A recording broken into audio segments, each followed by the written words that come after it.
4th of January in sunny Fuerteventura in the Canary Islands, in 24 degrees air temperature and sea temperature 20 degrees. What more else can you ask? Swimming in the sea in January. Nice and warm.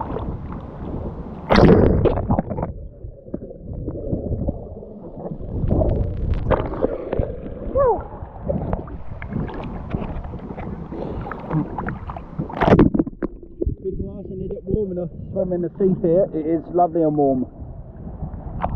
Really is. I've been here now for over 2 weeks and the weather been like this every day for over 2 weeks. So it's lovely and warm. If you want your winter sunshine, this is the best place to come to, sunny Fuerteventura in the Canary Islands.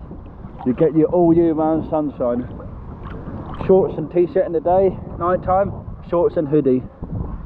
But no matter what, you will get your sunshine all year round. Whew, it's lovely. We're going out surfing soon as well, not sure when, but soon.